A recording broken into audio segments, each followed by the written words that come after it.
Hello दोस्तों, मैं गुड़िया जायसवाल और जी जायसवाल अद्भुत ज्ञान गंगा में आप सभी का स्वागत है।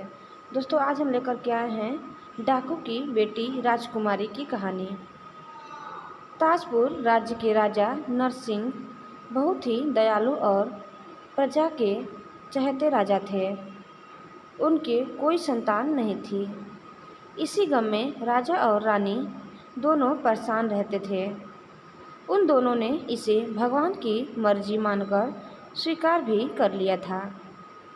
राजा की जनता भी राजा के गम से दुखी थे।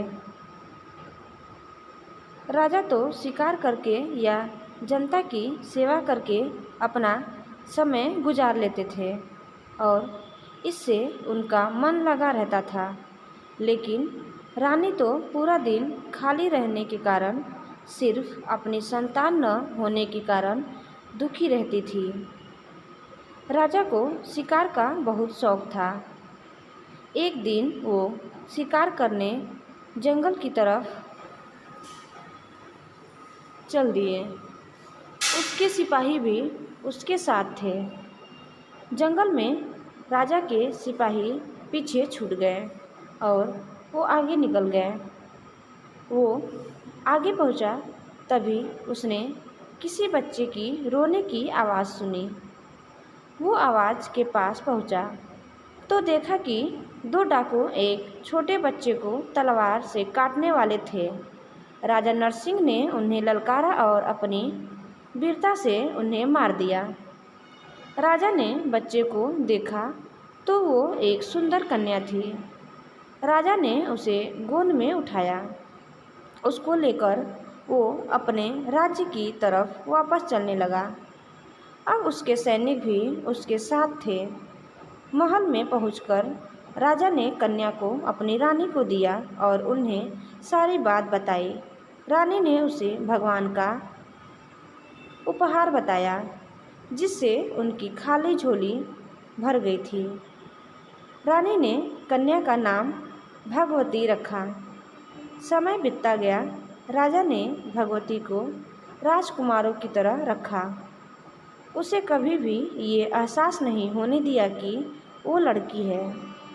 समय के साथ भगवती शिक्षा में नहीं बल्कि अस्त्र शस्त्र चलाने में निपुण हो गई थी। उपहार बताया, जिससे उनकी खाली झोली भर गई थी। रानी ने कन्या का नाम भगवती रखा। समय बीतता गया। राजा ने भगवती को राजकुमारों की तरह रखा। उसे कभी ये एहसास नहीं होने दिया कि वो लड़की है। समय के साथ भगवती शिक्षा में नहीं बल्कि अस्त्र शस्त्र चलाने में निपुण हो गई थी। अब भगवती जवान हो गई थी और राजा नरसिंह के साथ राजपाट चलाने में उनकी पूरी मदद करती थी। वह भी राजा नरसिंह की तरह राज्य की प्रजा की चहेती थी।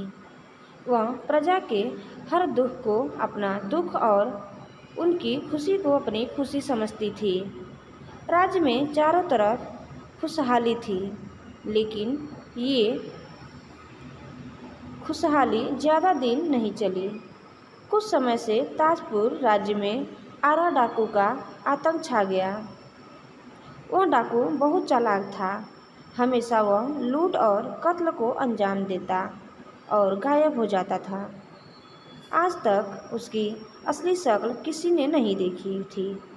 वो भेष बदलने में माहिर था। इसी कारण वो किस भेष में आएगा किसी को पता नहीं चलता था। राज्य की सेवा और यहाँ तक कि सेनापति और राजा भी उसको पकड़ नहीं पाए। इसी फिक्र में राज दरबार में सभी बैठे थे। उसी समय भागवती बोली, पिता महाराज, यदि आप आज्ञा दे तो मैं इस आरा डाकू को पकड़ने की कोशिश करूं।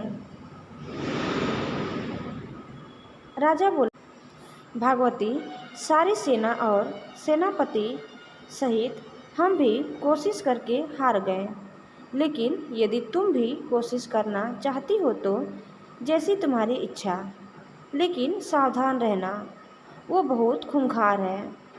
भगवती ने उन्हें धन्यवाद कहा और उनकी आज्ञा लेकर वह दरबार से बाहर निकल गई।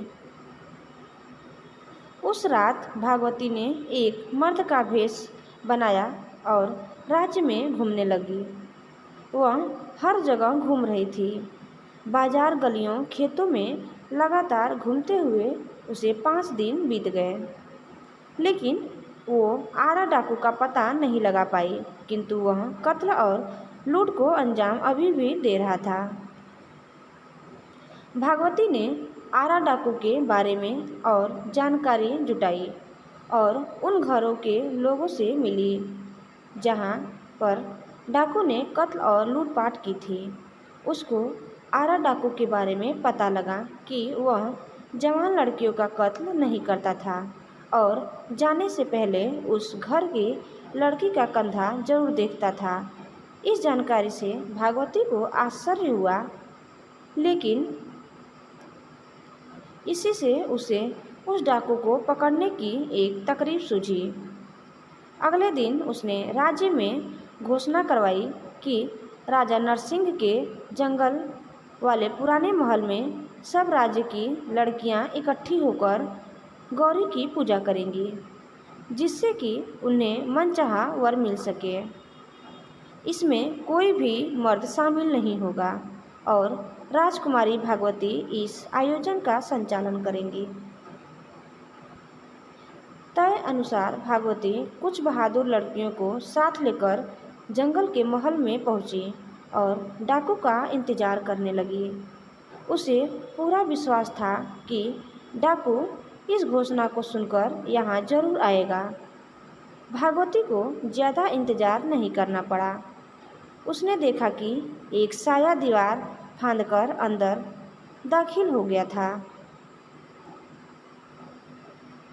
राजकुमारी भागवती सतर्क थी। उसने तलवार के बल पर उसे अपने काबू में कर लिया। उसे पकड़कर दरबार में पेश किया गया। अब राजकुमारी भागवती ने आरा डाकू से लूटपाट और लड़कियों का कत्ल न करने का कारण पूछा, तो उसने बताया कि वो जन्म से डाकू नहीं था। कुछ डाकू उसकी नवजात बेटी को उठाकर ले गए और उसे मार दिया और इसी गुस्से में वह डाकू बना। मेरी बेटी के बाएं कंधे पर एक गुलाब का गोदना बना है। मैं हर लड़की का कंधा इसलिए देखता था कि शायद मेरी बच्ची अभी जिंदा हो। अब चौंकने की बारी राजा नरसिंह की थी। उसने पूछा, आरा डाकू, क्या तुम्हारी बेटी 18 साल पहले मारी गई थी? आरा ने आश्चर्य से हाँ में जवाब दिया। राजा बोला, आरा, तुम्हारी बेटी जिंदा है और जिसने तुम्हें पकड़ा है वह राजकुमारी भागवती ही तुम्हारी बेटी है। राजा ने उसे सारी बात बताई कि किस तरह उसने उस छोटी लड़की को बचाया था। अब आरा डाकू के चेहरे पर मिश्रित भाव थे।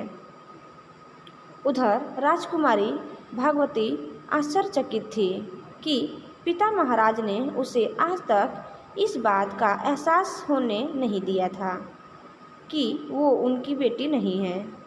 भागवती भागकर राजा के गले लग गई। राजा नरसिंह बोला, आरा, हम भागवती को तो तुम्हें नहीं देंगे और आज से तुम ये गलत काम छोड़ दो और अपने किए का पश्चाताप करो। आरा ने कहा, जब मेरी बेटी जिंदा है तो मैं ये काम छोड़ता हूँ और मैं यही सोचकर खुश हूँ कि वो अब राजकुमारी है। आरा डाकू अब सन्यासी बन गया था और राजा नरसिंह ने उन्हें अपने महल के मंदिर की देखभाल का जिम्मा दिया था। पूरी प्रजा और सारे दरबारियों ने भागवती के साहस और बुद्धि की प्रशंसा की। धन्यवाद दोस्तों, अगर आज का हमारा यह वीडियो पसंद आए तो प्लीज़ हमें कमेंट बॉक्स में बताइए कि हमारा वीडियो कैसा लगा। और हाँ, अगर आप हमारे चैनल में नए हैं तो प्लीज़ इसे लाइक शेयर और सब्सक्राइब करना न भूलें। धन्यवाद।